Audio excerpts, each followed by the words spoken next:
All right, welcome back, guys. Tyler's going to bring us his baseball recap for the last couple of weeks here. Tyler, what you got? All righty. This is going to be my top 5 oh damn moments.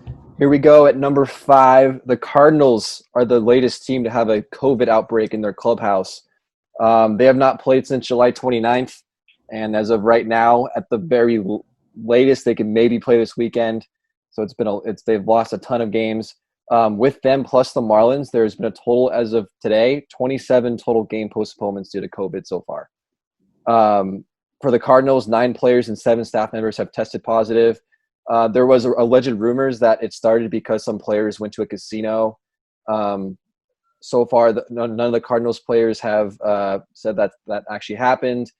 You can believe that or not. I don't think it did, but that's certainly an interesting story.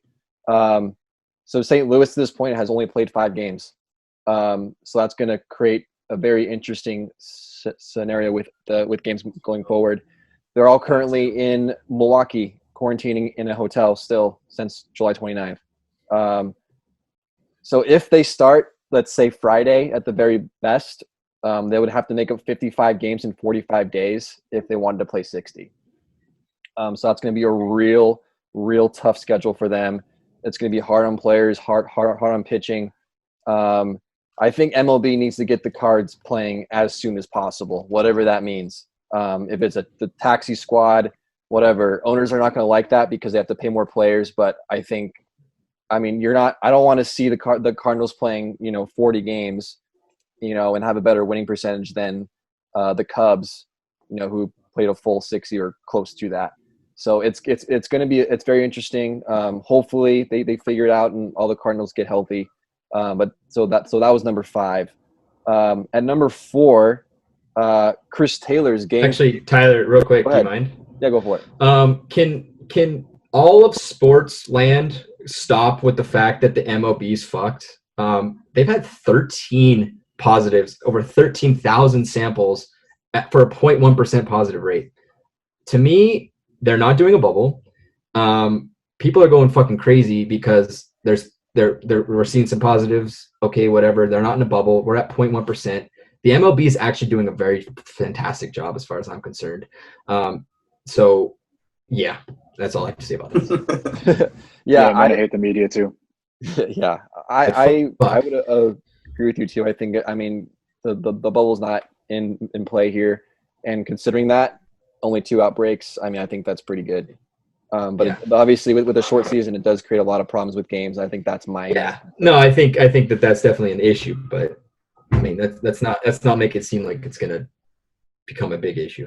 Yeah, no, for sure. All right, so number 4, Chris Taylor, game-saving throw against the San Diego Padres. The Dodgers were in San Diego. It was Game 3 of the rubber match. The Dodgers were up 7-5 going in the 9th inning. The Padres rally. They make it 7-6. So here we go. We got runners on first and third. 1 out. Manny Machado's up to the bat. He hits a line drive to left. Chris Taylor catches the ball. Trent Grisham's the guy on third base. Tags up. Chris Taylor fires a perfect one-hopper at 93.3 miles per hour. That was faster than any of the pitches Ross Stripling threw. To Will Smith. Tags him out to end the game. Amazing way to end a game. You got to love that no matter what team he plays for. Game-saving double play. Tag him up. Tag him out. Amazing. Alex, what did you see that replay? What were your thoughts on that throw? I did see the replay. Great throw. I don't know why you're throwing Ross Stripling under the bus a little bit. It's kind of mean. Also, because Chris Taylor gets to hold a full crow hop into it, so you get a lot more momentum behind it. So that's kind of a dick move, Tyler. I love my chicken strip. Yeah, but great game-saving catch.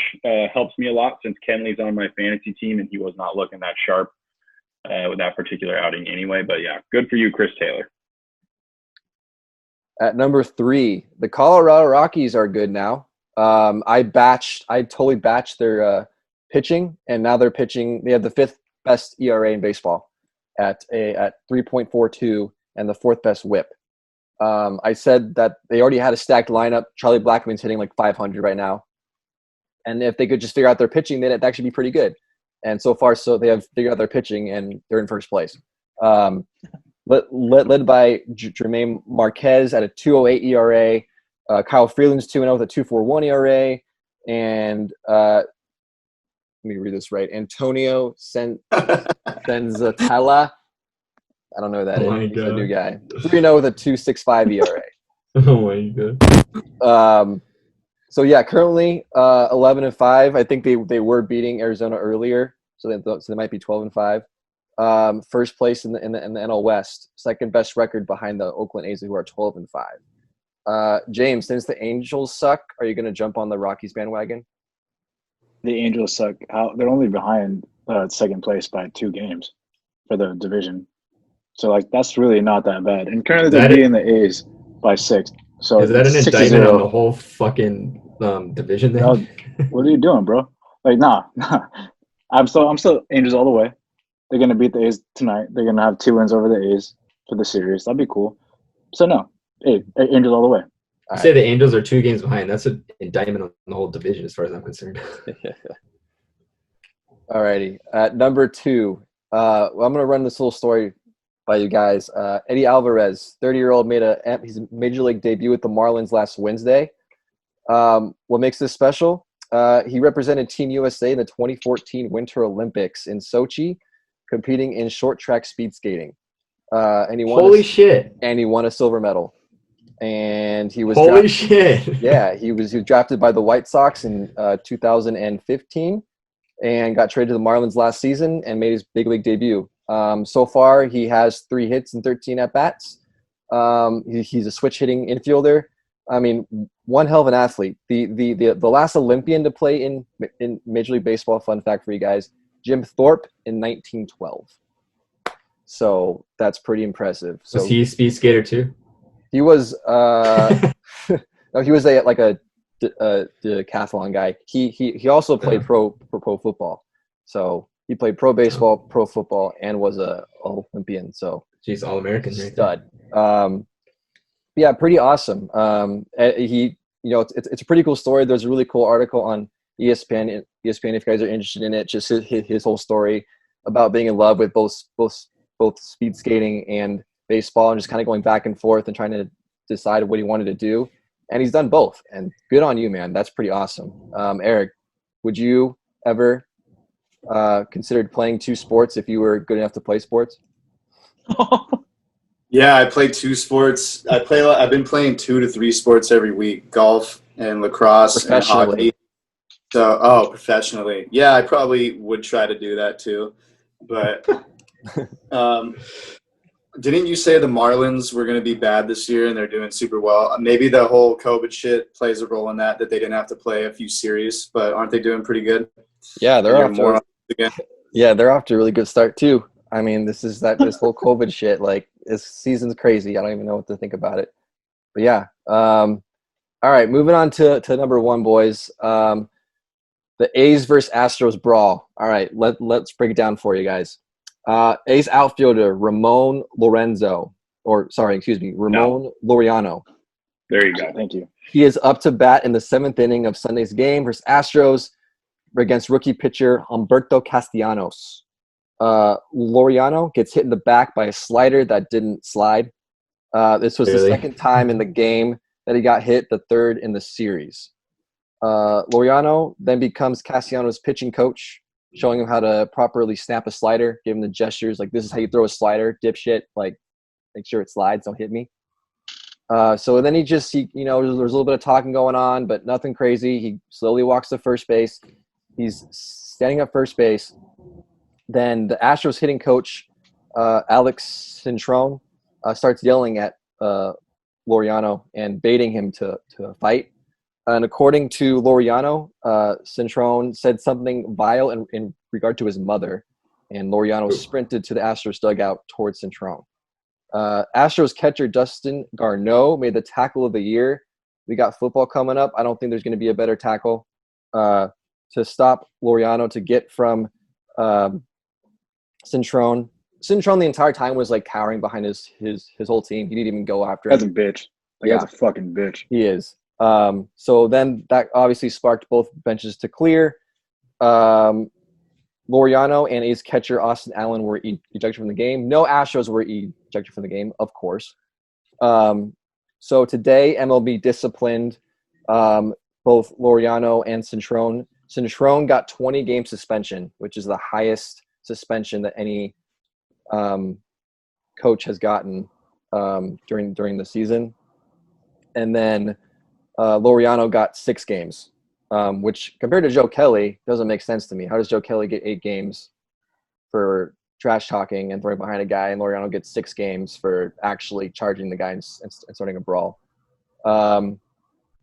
So just a quote from Laureano here. He said, "I regret charging him," being Cintrone, "because he's a loser."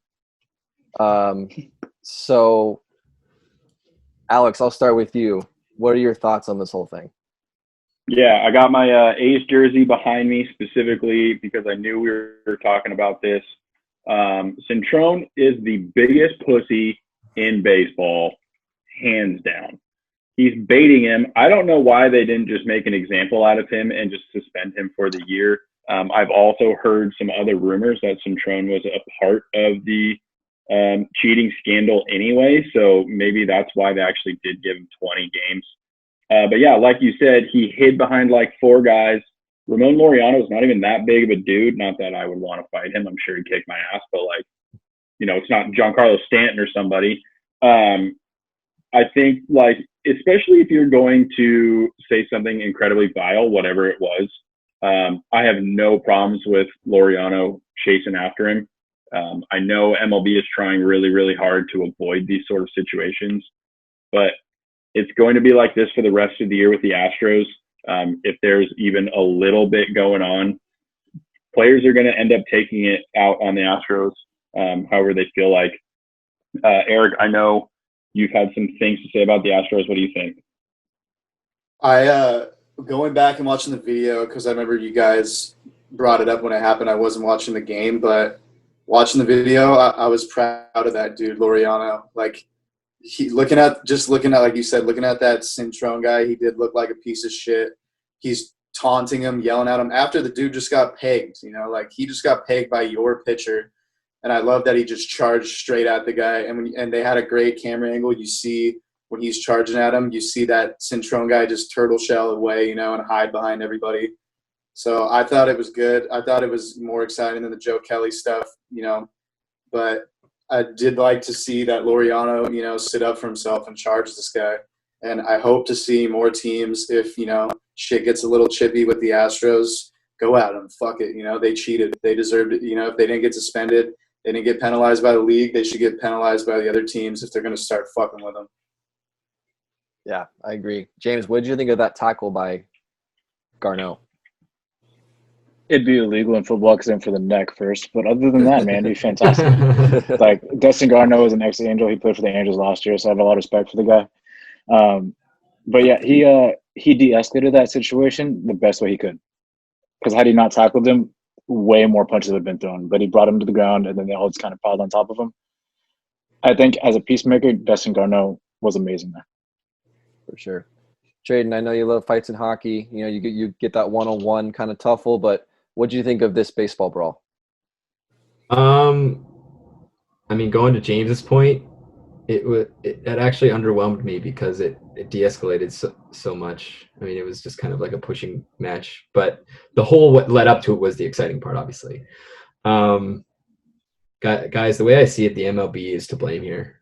The MLB needs to look in themselves in the mirror here and realize this is going to continue happening until you actually punish those that are worthy to be punished.